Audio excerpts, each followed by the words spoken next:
Of ore, concentration of ore और enrichment of ore, इसका मतलब क्या है कि जो भी कोई मेटल होता है ना, उस मेटल में बहुत सारी इम्प्योरिटीज़, जब उसको ज़मीन के नीचे से खोद कर निकालते हैं तो उसमें बहुत सारी इम्प्योरिटीज़ जो हैं, वो बहुत सारी इम्प्योरिटीज़ हमको मिलती हैं। अच्छा, और वो जो इम्प्योरिटीज़ हैं, उन इम्प्योरिटीज़ में ये होता है कि या तो मिट्टी होगी, या स्टोन होगा, माइका होगा, सैंड होगा, और कुछ अर्थी पार्टिकल्स हो सकते हैं। तो ये बहुत सारी चीज़ें होती हैं, तो इनको किसी भी तरीके से साफ़ सफाई इसकी करके वो सारे के सारे जो पार्टिकल्स हैं, फालतू के जो पार्टिकल्स हैं, उनको सबको गेंगू बोल देते हैं, तो उन सबको रिमूव कर दिया जाता है। उन सबको जब रिमूव करते हैं तो हमारे पास जो मेटल है ना, वो थोड़ा सा कंसनट्रेटेड फॉर्म में आ जाता है। कंसनट्रेटेड फॉर्म समझ रहे हैं कि उसमें मेटल की क्वांटिटी थोड़ी सी ज़्यादा होगी, क्योंकि उसमें से बेकार की जो चीज़ें हैं वो सारी की सारी चीज़ें निकल चुकी हैं। ठीक है, तो हम ये कहते हैं कि अब जो हमारे पास मेटल बचा है वो काफ़ी कंसनट्रेटेड फॉर्म में है। तो हमने कहा कंसनट्रेशन ऑफ ओर में यही आता है, देखिएगा कि the unwanted impurities like sand, rocky material, earthy particles, limestone, mica, etc. present in an ore, page number 46 पर हूँ, बिल्कुल ऊपर वाली line, present in an ore are called gangu.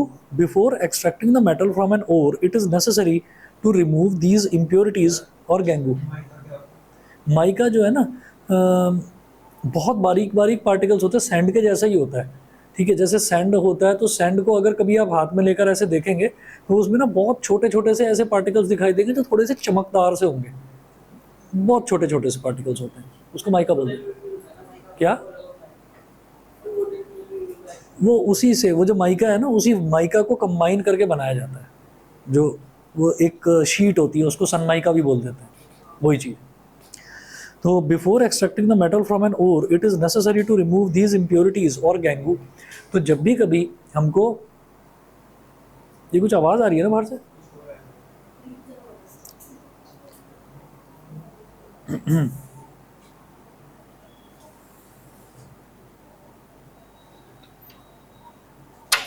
खुल ही नहीं रहा।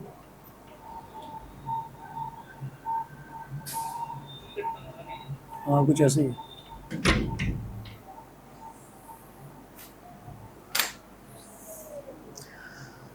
तो before extracting the metal from an ore, it is necessary to remove these impurities or gangu. By removing the gangu, we get a concentrated ore containing a much higher percentage of metal. तो जब हम गेंगू को remove कर देते हैं तो हमारे पास जो ओर बचता है उसमें जो मेटल का कंसंट्रेशन है वो थोड़ा सा ज़्यादा होता है। मतलब अब आपने ज़्यादा मिट्टी वगैरह ये जो फालतू की चीज़ें हैं वो हटा दी, तो हमारे पास जो मेटल है वो थोड़ा कंसंट्रेटेड फॉर्म में आ गया। ठीक है, सेकंड देखेंगे कन्वर्जन ऑफ, नहीं नहीं, मेटल के अंदर जो इम्प्योरिटीज प्रेजेंट होती है उनको गैंगू बोलते हैं कलेक्टिवली। मेटल कंसिडर नहीं करे जाते। ये जो फालतू की चीज़ें हैं ना, ये अर्थी पार्टिकल्स हो गए, है ना, सैंड हो गया, माइका हो गया, लाइमस्टोन हो गया, ये सारी चीज़ें, उसके अंदर अगर कुछ छोटा मोटा मेटल मिक्सड है तो उसको गैंगू में नहीं लेंगे। ठीक है, वो तो हमारा एनोड मड में आ जाता है ना, जैसे मैंने आपको इलेक्ट्रोलिटिक रिफाइनिंग में बताया था, वो पूछा था स्कूल में, तुम बता रहे थे टेस्ट है।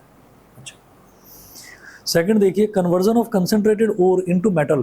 तो अब हमारे पास कंसंट्रेटेड ओर कैसे मिला, जब हमने जितने भी वो फालतू की चीज़ें थी यानी कि गेंगू था उसको रिमूव कर दिया, तो कंसंट्रेटेड ओर आ गया हमारे पास। कंसंट्रेटेड ओर को अब हमें कन्वर्ट करना है मेटल में। तो for the purpose of extracting metals from the concentrated ores we can group all the metals into following 3 categories.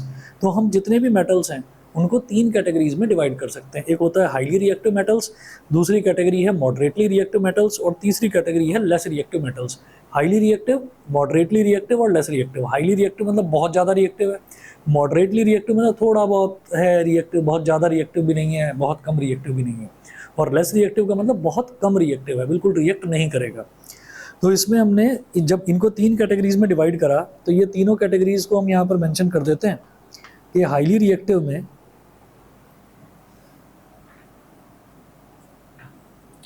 Potassium, sodium, magnesium, calcium और एल्यूमिनियम, ये सारे के सारे जो हैं ये आ गए हाईली रिएक्टिव में।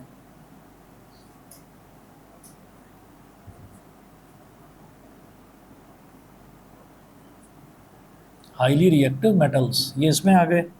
उसके बाद लेंगे मॉडरेटली रिएक्टिव मेटल्स, तो जिंक, आयरन, लेड और कॉपर, ये आ जाएंगे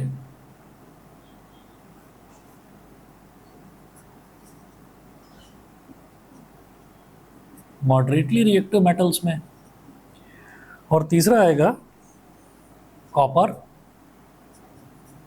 और सिल्वर, ये आएंगे लेस रिएक्टिव मेटल्स में, कॉपर और मर्क्यूरी, सॉरी, दोनों में होता है। क्योंकि कॉपर के बारे में हमने ये भी डिस्कस करा था कि कॉपर अपनी नेटिव स्टेट में भी मिल जाता है, कॉपर कंबाइंड स्टेट में भी, यानी कि कंपाउंड की फॉर्म में भी मिल जाता है। तो कॉपर, और इसी तरीके से हमारे पास 3 मेटल्स ऐसे होते हैं जैसे सिल्वर, गोल्ड और platinum, they are found in native state. Compound form में बहुत कम, बहुत कम, ज़्यादातर नेटिव स्टेट में ही मिलता है। उसके बाद अब हम ये देखेंगे कि ये जो 3 अलग अलग तरीके के हमारे पास मेटल्स हैं, तो इन 3 अलग अलग तरीके के मेटल्स को एक्सट्रैक्ट कैसे करा जाए। 3 अलग अलग तरीके के मेटल्स मतलब 3 अलग अलग कैटेगरी होगी, हाईली रिएक्टिव, मॉडरेटली रिएक्टिव और लेस रिएक्टिव। तो हाईली रिएक्टिव वाला सबसे पहले देखेंगे, extraction of highly reactive metals. The highly reactive metals are extracted by the electrolytic reduction of their molten chlorides और ऑक्साइड। तो जो हाईली रिएक्टिव मेटल्स है ना, वो या तो अपने क्लोराइड के फॉर्म में हमको मिलते हैं और या फिर अपने ऑक्साइड के फॉर्म में मिलते हैं, ठीक है। और जब या तो वो क्लोराइड के फॉर्म में मिलेंगे या फिर वो ऑक्साइड के फॉर्म में मिलेंगे, उनका इलेक्ट्रोलिटिक रिडक्शन कराया जाता है। इलेक्ट्रोलिटिक रिडक्शन का मतलब क्या है कि उनके थ्रू इलेक्ट्रिसिटी पास कराई जाती है।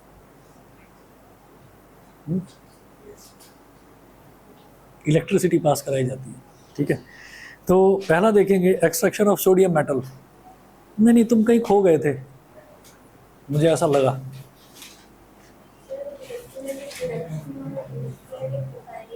दोनों में अंतर है, दोनों में अंतर है। इलेक्ट्रोलिटिक रिडक्शन में क्या है कि जैसे मान लीजिए कोई भी मेटल है वो अपने क्लोराइड के फॉर्म में, क्लोराइड के कंपाउंड के फॉर्म में मिल रहा है, तो उसमें से क्लोरीन का रिमूव करवा देना, क्लोरीन को रिमूव करा देना, या फिर उसमें से ऑक्सीजन को रिमूव करा देना, इलेक्ट्रोलिटिक। और रिडक्शन, तो रिडक्शन में हमने यही देखा था ना कि ऑक्सीजन का रिमूवल इज कॉल्ड रिडक्शन, ठीक है, या फिर नॉन मेटल पार्ट का removal is also called reduction. तो वही चीज़ है यहाँ पर, ठीक है। इलेक्ट्रोलिटिक रिडक्शन का मतलब है, इलेक्ट्रोलिटिक रिफाइनिंग का मतलब तो ये होता है कि एनोड में से निकलकर कैथोड में चीज़ें डिपॉजिट होनी शुरू हो जाती हैं, इम्प्योरिटीज़ रिमूव करी जाती हैं। और जो इलेक्ट्रोलिटिक रिडक्शन है उसमें क्या है, इलेक्ट्रिसिटी पास करा के ऑक्सीजन को या एनायन को रिमूव करा जाता है, that is called electrolytic reduction, electricity की हेल्प से। एक्सट्रैक्शन ऑफ सोडियम मेटल, तो सबसे पहले देखेंगे एग्जाम्पल के तौर पर extraction of sodium metal, extraction of sodium metal. तो जब सोडियम मेटल की बात करते हैं तो सोडियम में हम ये कहेंगे कि हमको सोडियम किस फॉर्म में मिलेगा। तो सोडियम जो है, जैसे हमने ये कहा कि हाईली रिएक्टिव मेटल्स हमको सिर्फ 2 ही फॉर्म्स में मिलते हैं, या फिर या तो अपने क्लोराइड के फॉर्म में मिलेगा या अपने ऑक्साइड के फॉर्म में मिलेगा। तो जो सोडियम है, सोडियम मिलता है अपने क्लोराइड के फॉर्म में। तो एक्सट्रैक्शन ऑफ सोडियम मेटल में हम ये कहेंगे कि हमारे पास NaCl है और NaCl के थ्रू हमने इलेक्ट्रिसिटी पास करा दी। तो हमने लिया NaCl,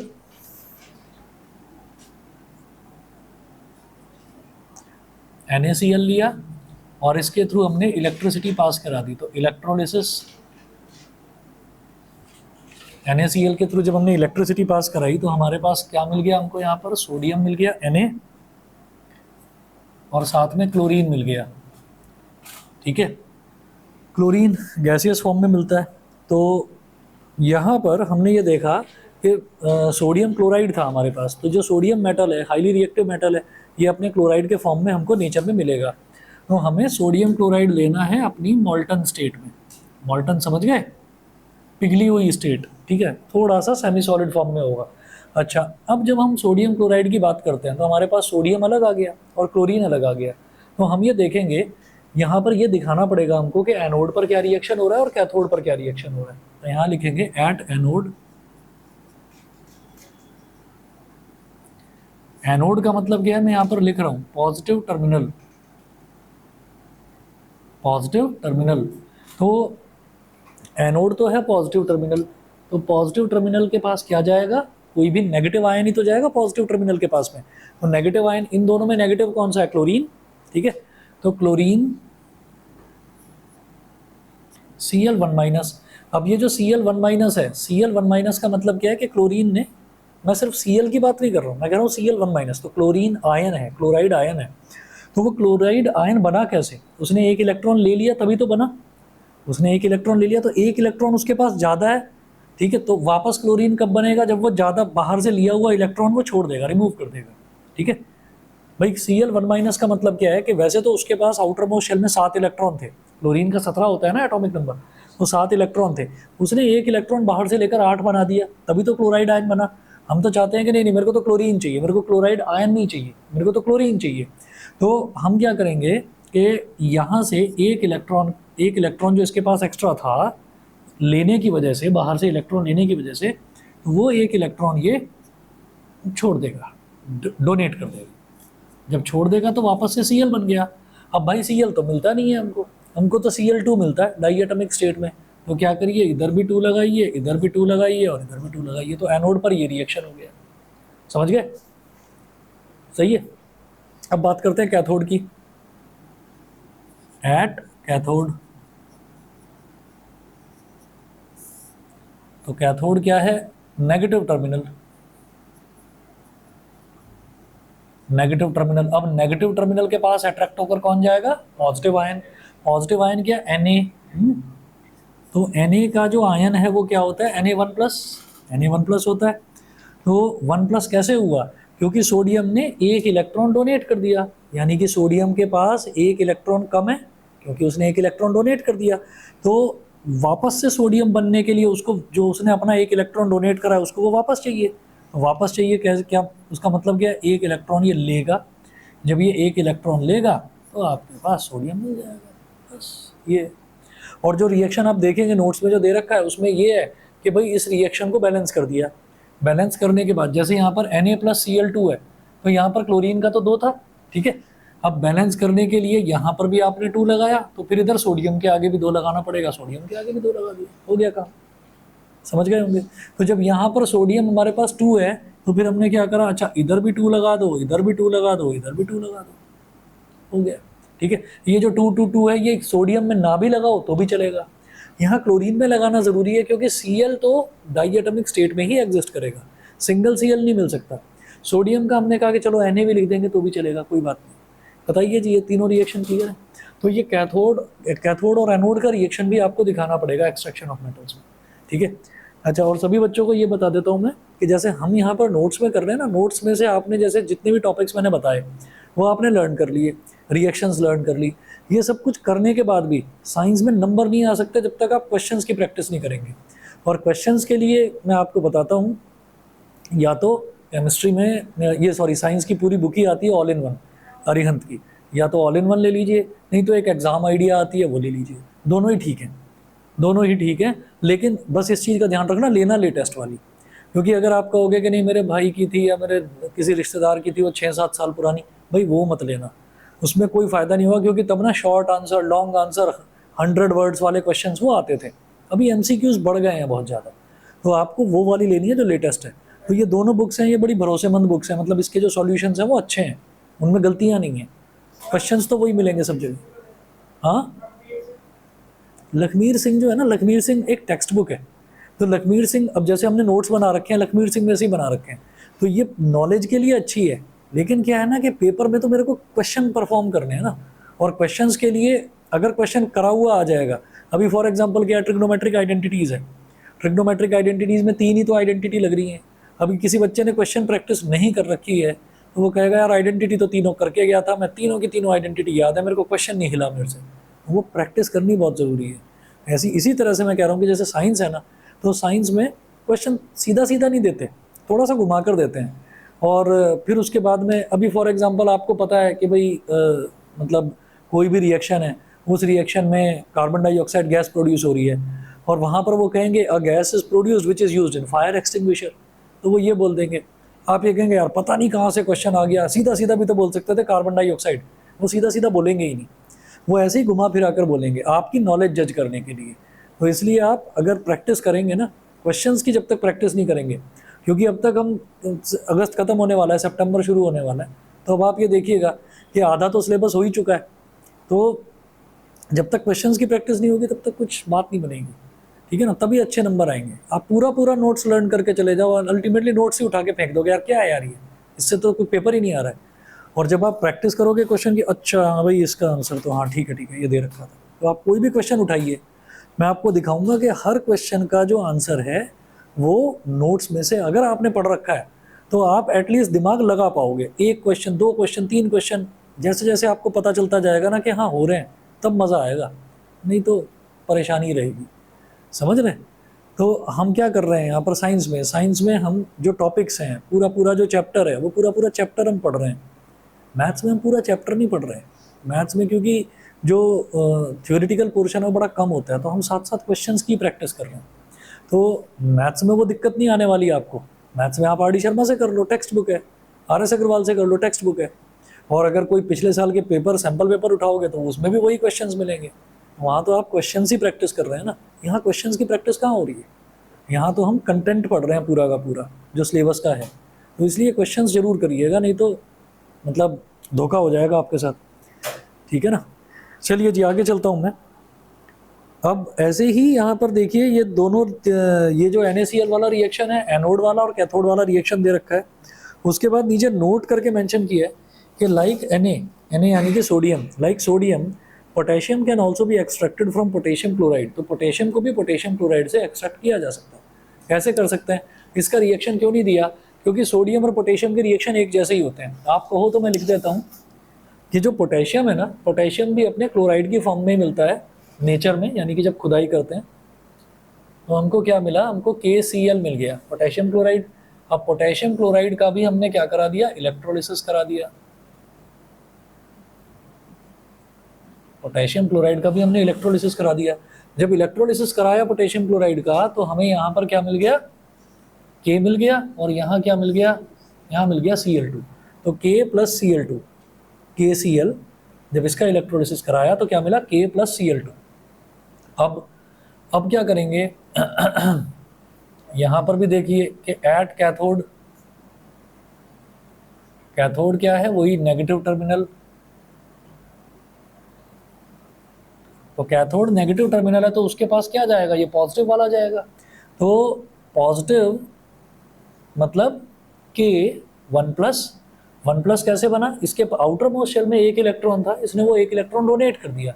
जब वो एक इलेक्ट्रॉन डोनेट कर दिया तो एक इलेक्ट्रॉन अब इसके पास कम है ना, तो वापस से K बनने के लिए, वापस से पोटेशियम बनने के लिए ये एक इलेक्ट्रॉन लेगा। इसने एक इलेक्ट्रॉन ले लिया तो क्या बन गया, K बन गया। सही है जी, K बन गया।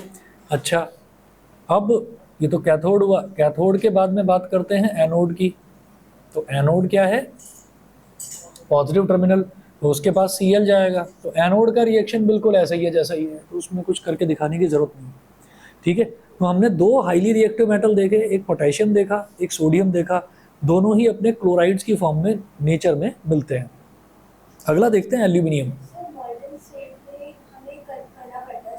हाँ हाँ हाँ, वो तो सॉलिड स्टेट में ही मिलेंगे ना। जब भी कभी निकलते हैं ये ग्राउंड में से तो सॉलिड स्टेट में मिलते हैं, उसको मॉल्टन स्टेट में बनाना पड़ता है, क्योंकि मॉल्टन स्टेट में वो एक पर्टिकुलर टेम्परेचर पर जाएगा। तो पर्टिकुलर टेम्परेचर जो है वो हमको अचीव करना पड़ता है। आप सोचिए एक कंटेनर है, छोटा सा कोई बर्तन है, उसके अंदर आपने नमक रख रखा है, भाई सोडियम क्लोराइड नमक ही तो है, खाने का नमक। उसको आप कर रहे हो गर्म, आप कह रहे हो मैं तो गर्म करती जा रही हूँ, ये तो पिघल ही नहीं रहा है, ये तो ऐसा कैसे वाइट का वाइट ही दिखाई दे रहा है। मखाने होते हैं ना, मखानों को डालते हैं उसके अंदर, कढ़ाई के अंदर थोड़ा घी डाल देते हैं और फिर नमक डालते हैं, तो उसको तो बहुत ज़्यादा टेम्परेचर हो जाता है, उसका पूरा गर्म हो जाता है। जब उसको भून देते हैं, तो जब उसको भूनते हैं तब भी जो नमक है, और जब उसको खाते हैं तो भी वो नमक का जो पार्टिकल है छोटा छोटा, वो मुंह के अंदर आता है, ठीक है। तो नमक तो पिघला ही नहीं, वो पिघलने के बाद में तो उसके अंदर मर्ज हो जाना चाहिए था, मखानों के अंदर एब्जॉर्ब हो जाना चाहिए था, होता ही नहीं। तो क्या है कि इसका एक पर्टिकुलर टेम्परेचर अचीव करा जाता है, इसको गर्म करा जाता है, और मेरे को एग्जैक्ट टेम्परेचर ध्यान नहीं आ रहा कितना होता है, लेकिन उस टेम्परेचर के बाद में जो सॉल्ट है वो पाउडर्ड फॉर्म में ना रहकर वो थोड़ा सा ना पेस्ट की फॉर्म में हो जाता है, उसको कहते हैं मॉल्टन स्टेट। मॉल्टन स्टेट ये नहीं है, मॉल्टन स्टेट ये लिक्विड और सॉलिड के बीच की स्टेट है। सेमी सॉलिड स्टेट, नहीं तो एल बोल देते, L for liquid state, S for solid, G for gas. ठीक है, तो मॉल्टन का मतलब ये है कि वो दोनों के बीच की स्टेट है। ठीक, अब आगे चलते हैं। एल्यूमिनियम मेटल, एल्यूमिनियम मेटल जो है वो नेचर में मिलता है अपने ऑक्साइड की फॉर्म में, एल्यूमिनियम ऑक्साइड की फॉर्म में। तो extraction of aluminium metal is extracted by the electrolytic reduction और electrolysis of molten aluminium oxide. ठीक है, मॉल्टन एल्यूमिनियम ऑक्साइड। अच्छा, ये बात आप सभी बच्चे शायद समझ गए होंगे कि यहाँ से क्लोरीन हट रहा है इसमें से, सोडियम में से। ठीक है, तो क्लोरीन क्या है? क्लोरीन एक एनायन है, तो एनायन का रिमूवल, तो वो क्या कहलाता है? एनायन का रिमूवल भी आपका रिडक्शन ही कहलाता है। समझ गए? ये रिडक्शन कहलाता है, तो ये रिडक्शन हो गया। अच्छा, अब ऐसे ही दूसरा देखेंगे, ऑक्सीजन का रिमूवल। एल्यूमिनियम तो ऑक्साइड की फॉर्म में मिल रहा है, तो वो तो मेरे को सीधा सीधा पता ही है, ऑक्सीजन के रिमूवल को तो हम रिडक्शन बोलते ही बोलते हैं। तो यहां लिखेंगे एक्सट्रैक्शन ऑफ एल्यूमिनियम मेटल।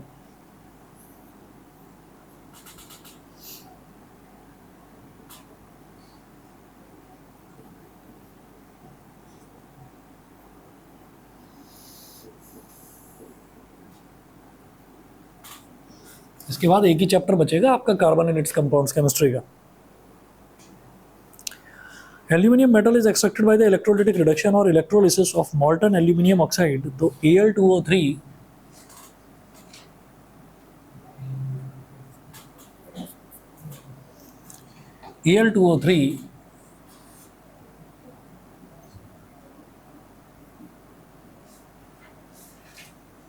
इसका इलेक्ट्रोलिसिस करेंगे तो ये मिलेगा मेरे को Al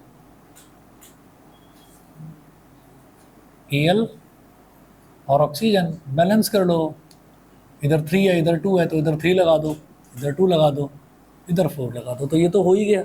ऑक्सीजन का रिमूवल, ऑक्सीजन हट गया तो एल्यूमिनियम बचा और ऑक्सीजन अलग हो गया, O2 अलग हो गया। अब इसके बाद क्या करेंगे? फिर से वही देखेंगे, एट कैथोड। कैथोड का मतलब नेगेटिव टर्मिनल पर कौन जाएगा? एल्यूमिनियम जाएगा। एल्यूमिनियम की वैलेंसी 3+। तो इसका मतलब ये 3 इलेक्ट्रॉन ना डोनेट कर चुका है, तो वापस से एल्यूमिनियम ऑब्टेन करने के लिए 3 इलेक्ट्रॉन का इसमें ऐड होना ज़रूरी है। तो इसके अंदर 3 इलेक्ट्रॉन्स ऐड हो जाएंगे, तो ये एल्यूमिनियम बन गया। ये तो कैथोड पर हुआ। अब बात करते हैं एट एनोड। एनोड की जब बात करेंगे तो एनोड पर क्या था? ऑक्सीजन, तो ऑक्सीजन की वैलेंसी 2-, यानी कि ये 2 इलेक्ट्रॉन बाहर से ले चुका है, तो ये 2 इलेक्ट्रॉन इसको वापस देने पड़ेंगे। तो वापस जब ये 2 इलेक्ट्रॉन देगा तो क्या बन जाएगा? O बन जाएगा, लेकिन हमें O नहीं चाहिए, O तो हम सिंगल लिख ही नहीं सकते, हम लिखेंगे O2। तो O2 है, यानी कि इसको डबल कर दिया, तो ये दोनों को भी डबल कर दो। इसको क्या करोगे? 4, और इसको क्या करोगे? 2। इसको कुछ करने की जरूरत नहीं है एल्यूमिनियम की। आप सोचेंगे इसको 4 करना है, हाँ, क्योंकि 2 इलेक्ट्रॉन उसने डोनेट करे थे ना भाई, इसके पास इसने 2 इलेक्ट्रॉन ले रखे थे एक्स्ट्रा, तो वो वापस उन 2 इलेक्ट्रॉन्स को वापस करेगा। तो 2 इलेक्ट्रॉन्स को वापस करेगा, तो इसलिए मैंने 2 लिखा था यहाँ, लेकिन मैंने ऐसे लिखा था 2 इलेक्ट्रॉन्स, ये लिखा था। यहाँ तक तो समझ गए होंगे? ठीक है। अब ऑक्सीजन जो है वो डाई एटमिक स्टेट में एग्जिस्ट करता है, यानी कि 2 एटम, तो इसके 2 कर दिए तो इसके भी तो 2 करोगे, और फिर इसके भी 2 करोगे, थ्रू आउट सब में 2 मल्टीप्लाई हो जाएगा। तो जब इसमें 2 मल्टीप्लाई हुआ 2 2 ज़ा 4, जब इसमें 2 मल्टीप्लाई हुआ 2 O2-। ठीक है। अब इसी तरीके से अगर आप चाहें और आप कहें कि नहीं यहाँ पर भी 4Al था तो मैं 4 लगाना चाहता हूँ, वो ज़रूरी नहीं है, क्योंकि एल्यूमिनियम तो सिंगल स्टेट Al में भी एग्जिस्ट करता है। फिर भी 4 लगाना चाहें तो इधर 4 कर दो, तो इधर 4 3 ज़ा 12 करेंगे, इधर 4 करेंगे, ऐसे करना पड़ेगा। हाँ जी,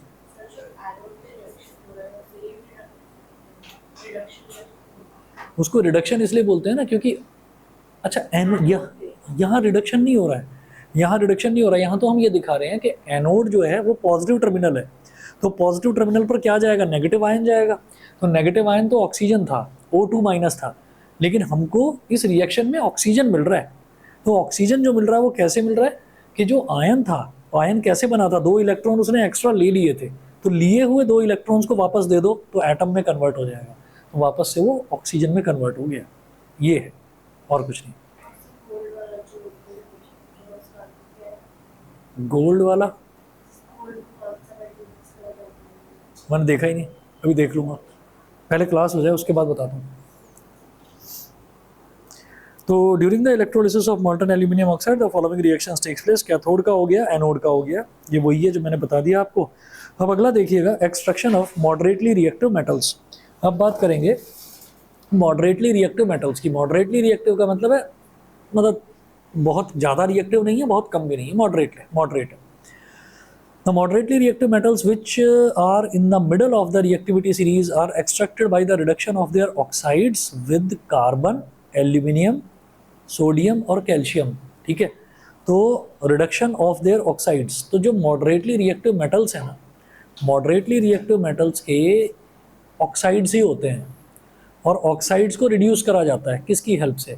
जैसे यहाँ पर क्या करा जा रहा है, इलेक्ट्रोलिटिक रिडक्शन। यहाँ पर क्या है कि जो भी कंपाउंड है ना मेरे पास, या तो क्लोराइड है मेटल का या फिर ऑक्साइड है, उसके अंदर क्या करा, बिजली के 2 तार लेकर उसके अंदर तार घुसा दिए, ठीक है, और इलेक्ट्रिसिटी ऑन कर दी, तो इलेक्ट्रोलिसिस हो जाता है। इलेक्ट्रोलिसिस में और कुछ नहीं करना पड़ता, कोई लंबा चौड़ा प्रोसेस नहीं है। ठीक है, जो हमारे घर में ये सॉकेट लगा हुआ है, सॉकेट में एक वायर डाला, दूसरा वायर डाला, और दोनों वायर्स को जो है स्विच ऑन करके डाल दिया पानी के अंदर, हो गया पानी का इलेक्ट्रोलिसिस, ये होता है। ठीक है, तो अगर आप घर पर भी करना चाहें तो आप उसके अंदर डाल दें 2 वायर, उसको चालू कर दो, मत करना, ठीक है ना, मत करना, क्योंकि तुम कुछ उल्टा सीधा ही कर बैठोगे। हाँ, स्कूल में तो करवाते हैं, लेकिन घर पर मत करना। मान लो कभी वो मिल्क वाला एक्सपेरिमेंट भी तो कर रहे थे एक बार, ऐसा कुछ हो जाए इसलिए। तो अगर वो एक्सपेरिमेंट हम करते हैं तो क्या होता है कि वो जो पानी है, पानी के दोनों आयंस टूटने लगते हैं, हाइड्रोजन अलग टूटेगा, ऑक्सीजन अलग टूटेगा, दोनों आयंस टूटेंगे। तो हम ये कहेंगे अरे वाह, मैंने तो हाइड्रोजन निकाल दिया, मैंने तो ऑक्सीजन अलग निकाल दिया। अरे नहीं दिखते वो, इसके लिए ना करके देखना पड़ेगा, थोड़ा गैस वैस के पास जाकर, थोड़ा कटोरी के अंदर उसको डालकर ऐसे कुछ करना पड़ेगा। ठीक है, तो उसमें जो है आयंस,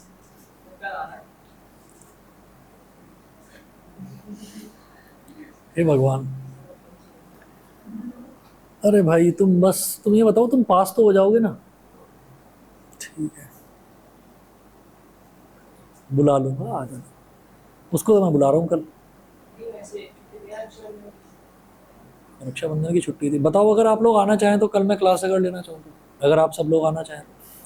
क्योंकि मैं इसलिए कह रहा हूँ क्योंकि मैं बाकी सारे बैचेस में पूछता हुआ आ रहा हूँ, तो सबने मना कर दिया कि सर कल नहीं पढ़ेंगे हम, तो इसलिए मैंने कहा मैं पूछ लेता हूँ, देख लो। हाँ,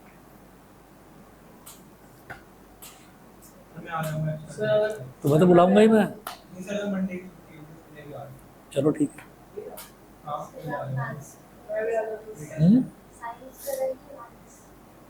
साइंस, अरे मेरे को उसको न्यूमेरिकल करवाने हैं भाई, उसका पेपर है 2 दिन बाद, तो 2 दिन बचे हैं। अरे तो भाई 25 है और 24 है ना, 25, 26, 27, 3 दिन है ना।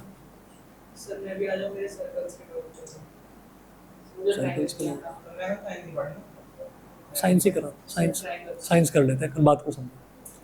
सर्कल करा दूंगा, तुम्हारे पेपर में तो दिन है अभी, 2 तारीख को है।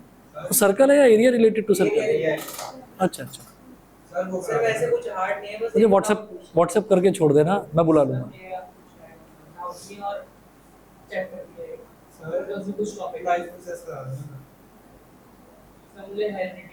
लाइफ प्रोसेस करना है।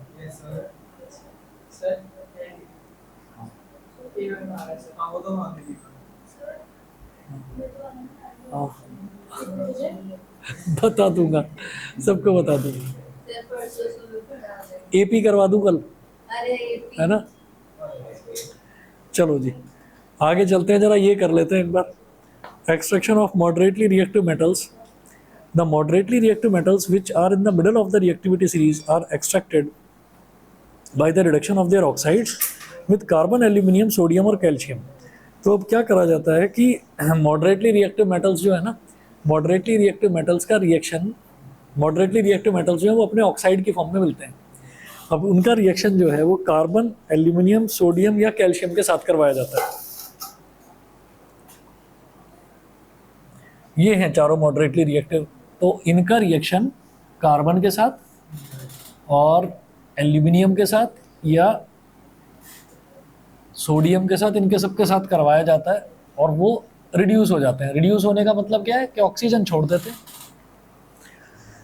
तो देखिएगा, अब इसमें ना दो तरीके के प्रोसेस होते हैं, एक होता है कैल्सिनेशन, एक होता है रोस्टिंग।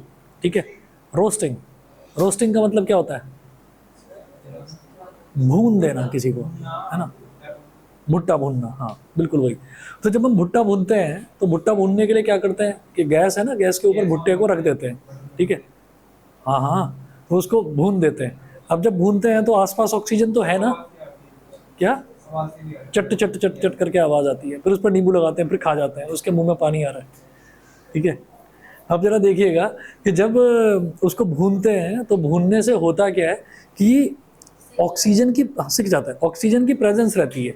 तो किसी भी चीज़ को ऑक्सीजन की प्रेजेंस में, एटमॉस्फेरिक ऑक्सीजन की प्रेजेंस में जलाना इज कॉल्ड रोस्टिंग, और किसी को ऑक्सीजन की एब्सेंस में जलाना इज कॉल्ड कैल्सिनेशन। दो तरीके के प्रोसेस होते हैं, एक होता है कैल्सिनेशन और एक होता है रोस्टिंग। तो किसी भी चीज़ को ऑक्सीजन की प्रेजेंस में जलाना इज कॉल्ड रोस्टिंग, और ऑक्सीजन की एब्सेंस में जलाना, ऑक्सीजन की प्रेजेंस में जलाना इज रोस्टिंग। कैल्सिनेशन ऑक्सीजन की एब्सेंस में, ऑक्सीजन नहीं होना चाहिए। ठीक है ना, मतलब वैक्यूम क्रिएट करके जलाया जाता है। हाँ भाई, तो अब आगे देखेंगे जरा। The concentrated ores can be converted, हाँ, एक ग्लास चैम्बर बनाया, ग्लास चैम्बर के अंदर एक वो लगाया, वैक्यूम पंप लगाया और सारी गैस निकाल दी, और फिर उसके बाद नीचे से उसको जलाना शुरू करा। ठीक है, तो इसमें क्या है कि हमारे पास अंदर जो है उसके अंदर ऑक्सीजन नहीं बचा और हमने उसको बर्न करना शुरू कर दिया, कैल्सिनेशन। हाँ, क्या दे रखा? लिमिटेड। लिमिटेड एयर का मतलब ये है कि आपने एयर को लिमिट कर दिया। लिमिटेड का मतलब ये नहीं है कि थोड़ी सी, अरे तो ऑक्सीजन के बिना उसको हीट तो करा जाएगा ना। ऑक्सीजन के बिना, ऑक्सीजन तो बाहर है ना भाई, बाहर तो ऑक्सीजन है, लेकिन जिस चैम्बर में उसको जला रहे हैं वहाँ ऑक्सीजन नहीं है, इसको बोलते हैं कैल्सिनेशन। ठीक है, ऑक्सीजन, आप एब्सेंस लिखो, बिल्कुल सही लिखा हुआ है, एब्सेंस लिखिए। Calcination is the process in which a carbonate ore is heated strongly in the absence of air to convert it into metal oxide. ठीक है, तो क्या होता है कार्बोनेट ओर, तो ओर जो है, ओर यानी कि जमीन के नीचे से मिलने वाला मिनरल जिसको मेटल में कन्वर्ट करा जा सके, तो वो दो फॉर्म्स में मिलेगा, या तो कार्बोनेट की फॉर्म में मिलेगा या फिर सल्फाइड की फॉर्म में मिलेगा। ठीक है, तो जैसे जिंक है, जिंक मिलता है अपने कार्बोनेट की फॉर्म में। तो एग्जांपल दे रखा है कि zinc occurs as zinc carbonate in calamine ore, zinc carbonate को कैलामाइन ओर बोल देते हैं। तो ZnCO3 जिंक कार्बोनेट, ZnCO3, ये जो कार्बोनेट है ना, C for carbonate, C for calcination, ऐसे याद रख लेना, इसका कैल्सिनेशन कराते हैं। कैल्सिनेशन मतलब burning in the absence of oxygen. ठीक है, तो आपने इसका कैलामाइन, जिंक कार्बोनेट का ही नाम है कैलामाइन ओर। जैसे हाइड्रोजन सल्फेट H2SO4, इसका नाम सल्फ्यूरिक एसिड है ना, तो इसी तरह से जिंक कार्बोनेट का नाम कैलामाइन ओर है। ठीक है, नहीं, सल्फाइड ओर से, सल्फाइड ओर रोस्टिंग के लिए होता है, उसमें कैल्सिनेशन ना, ना। ठीक है, कैलामाइन ओर, ये फेयर एंड लवली क्रीम जो होती है ना, गोरा बनने वाली क्रीम, उसमें कैलामाइन ओर होता है। क्या ये क्या हरकत है, ये क्या हरकत है? तुम बहुत गोरे हो? हाँ, कहा तो नहीं है, तो तुम्हारी तो सारी हरकतें पता ना मेरे को, अब से थोड़ी देख रहा हूँ तुम्हें, मतलब कुछ भी हो जाए तो भास्कर को ही देखना है। हाँ, तो मैं बता रहा हूँ ना तुम क्या कहना चाह रहे हो, इंटेंट तो मुझे पता है, इंटेंशन मालूम है। आगे चलते हैं। जिंक कार्बोनेट, ZnCO3,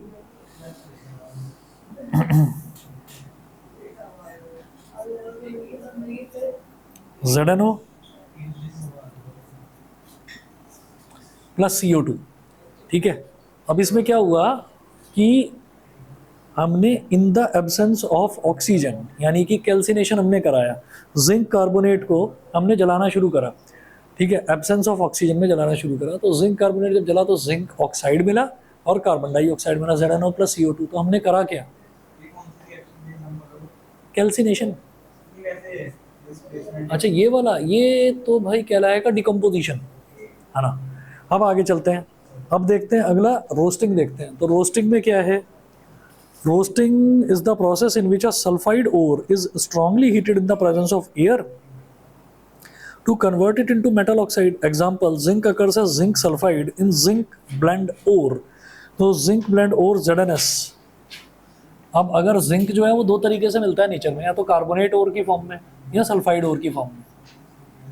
तो ZnS मिल गया, तो क्या कराएंगे, रोस्टिंग।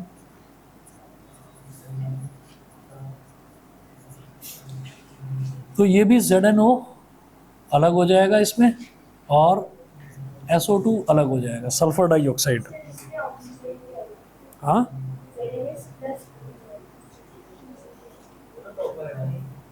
अरे हाँ, ये तो मैं भूल ही गया था, क्योंकि इन द प्रेजेंस ऑफ ऑक्सीजन कर रहे हैं ZnS प्लस O2, तो ZnO प्लस SO2 ये हो गया। ठीक है, तो दोनों ही केसेस में हमने करा क्या, कैल्सिनेशन में भी और रोस्टिंग में भी हमने क्या करा कि जिंक या तो अपने कार्बोनेट ओर की फॉर्म में मेरे को नेचुरली मिल रहा है तो उसको जिंक ऑक्साइड में कन्वर्ट कर लिया, या जिंक अपनी सल्फाइड ओर की फॉर्म में मिल रहा है तो उसको हमने जिंक ऑक्साइड में कन्वर्ट कर लिया। दोनों ही केसेस में हम इसको जिंक ऑक्साइड में कन्वर्ट कर रहे हैं। यहाँ तक क्लियर। अब जब जिंक ऑक्साइड मिल गया है तो जिंक ऑक्साइड को रिड्यूस करा जाता है, यानी कि इसमें से ऑक्सीजन का रिमूवल करा जाता है।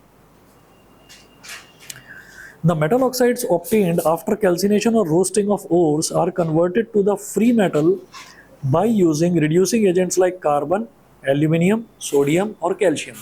तो कार्बन, एल्यूमिनियम, सोडियम या कैल्शियम यूज करके इनको रिड्यूस करा जाता है। जैसे ZnO हमको मिला, या तो कैल्सिनेशन करके मिला या रोस्टिंग करके मिला, जैसे भी मिला ZnO मिल गया ना। अब हमने क्या करा कि ZnO का रिएक्शन करवाया। इस हंसी को पता है क्या कहते हैं, तुम दोनों की हंसी, इसको कहते हैं बेशर्मी की हंसी। बेशर्मी जानते हैं ना क्या होता है? कि हमें पता है कि हमारा क्या हाल है और फिर भी हम हंस रहे हैं बेशर्मों की तरह, और खुद पर ही हंस रहे हैं। Reduction of metal oxide with carbon, हमने क्या करा, ZnO लिया और इसका कार्बन के साथ रिएक्शन कराया तो क्या मिलेगा, जिंक मिलेगा। जिंक अलग हो गया और कार्बन मोनोऑक्साइड CO ये अलग हो गया। अच्छा, इसी तरह से हम ये कहेंगे कि हम मेटल का, जैसे ये जो है ना, कार्बन, 4 एलिमेंट्स रहते हैं हमारे पास। एक तो कार्बन, एक एल्यूमिनियम, एक सोडियम और एक कैल्शियम। इन 4 की हेल्प से ही हम रिडक्शन कराते हैं। तो हमने ये कहा कि अगर हमारे पास मैंगनीज डाइऑक्साइड है MnO2, तो अगर हमारे पास MnO2 है, पोटेशियम से नहीं, इन 4 से ही होगा। ठीक है, कंडीशन है कि बस ये 4 ही यही रिडक्शन करेंगे। ठीक है, तो MnO2 क्या है, मैंगनीज डाइऑक्साइड। तो MnO2 जो है ना, उसमें हमने कैल्सिनेशन और रोस्टिंग क्यों नहीं दिखाया, तो MnO2 जो है वो अपने ऑक्साइड की ही फॉर्म में हमको मिलता है, नेचुरली ऑक्साइड की फॉर्म में ही मिलता है। MnO2 मिल गया हमको ऑक्साइड की फॉर्म में। अब इसके साथ हमने एल्यूमिनियम का रिएक्शन करवाया तो क्या करेगा, रिडक्शन करेगा, यानी कि Mn अलग हो जाएगा और Al ऑक्सीजन के साथ मिल जाएगा।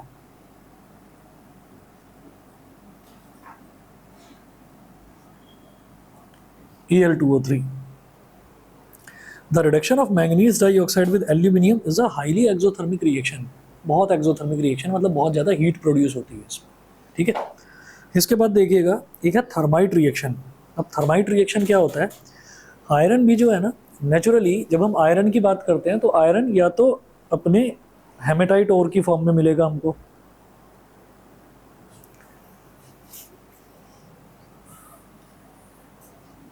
ये जो है ना Al2O3, इसको बॉक्साइट बोलते हैं, बॉक्साइट ओर। ठीक, ऐसी आयरन जो है, आयरन के ओर को हेमेटाइट बोलते हैं। ठीक, तो सुने जरा, the reduction of metal oxide to form metal by using aluminium powder as a reducing agent is called a thermite reaction. तो अगर हमने एल्यूमिनियम ना यूज़ करके, एल्यूमिनियम सॉलिड फॉर्म में ना यूज़ करके, एल्यूमिनियम का पाउडर अगर हम यूज़ कर रहे हैं तो ऐसे रिएक्शन को हम थर्माइट रिएक्शन बोलते हैं, और ये पर्टिकुलरली आयरन के लिए यूज़ होता है thermite reaction. Aluminium reduces iron oxide to produce iron metal with the evolution of lot of heat. Due to this heat, iron metal is produced in the molten state. तो Fe2O3 है हमारे पास,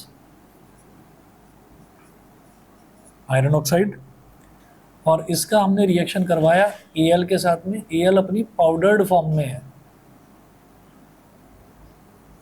powdered form में है, और जब इसके साथ हमने इसका रिएक्शन करवाया तो हमें क्या मिलेगा, Fe plus Al2O3 plus highly exothermic reaction है तो हीट होगी। ठीक है, तो ये हमारा कहलाता है थर्माइट रिएक्शन। ठीक, मैंगनीज को इस वजह से नहीं दे रखा क्योंकि ये बहुत ज़्यादा रिएक्टिव होता नहीं है, होता है मॉडरेटली रिएक्टिव होता है, और इसके साथ एक कंडीशन है कि ये बहुत सारे एलिमेंट्स के साथ में रिएक्ट उतना कर नहीं पाता है, तो इस वजह से हम ये कह देते हैं रिएक्टिव तो है, लेकिन जिनके साथ में जो कॉमन एलिमेंट्स हमने देखे उनके साथ रिएक्ट नहीं कर पाता, तो इस वजह से उसको रिएक्टिविटी सीरीज में दे नहीं रखा। इसलिए आप देखेंगे पूरी केमिस्ट्री में मैंगनीज के 1 या 2 ही रिएक्शन देखने को मिलेंगे, रिएक्शन ज़्यादा है भी नहीं इसके।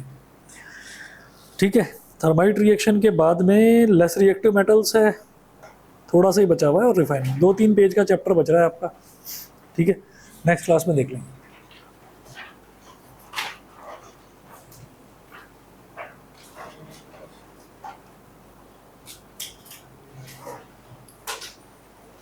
मैं आपको ना 1 घंटे बाद तक टाइमिंग भेज दूंगा, तुम्हें भी और तुम्हें भी। ठीक है, जैसा भी होगा, और तुम्हें भी। हाँ, मैं टाइमिंग भेज दूंगा, हाँ व्हाट्सएप कर दूंगा। ठीक है ना, बाई चांस मैं भूल जाऊँ, मेरे दिमाग से निकल जाए, कोई एक आधा बच्चा मिस हो जाए, तो भाई व्हाट्सएप कर देना, तुम व्हाट्सएप कर देना, तुम भी कर देना, जो भी डाउट्स हो ले आना है। भाई मेरे को पहले उसका करवाना है यार क्लियर, उसका जो भी पूछेगा वो करवाऊंगा। हाँ, मैं इसको बुलाऊंगा, तुम बुला लेना इसको भी, दोनों आ जाना। Good evening, good evening, good evening.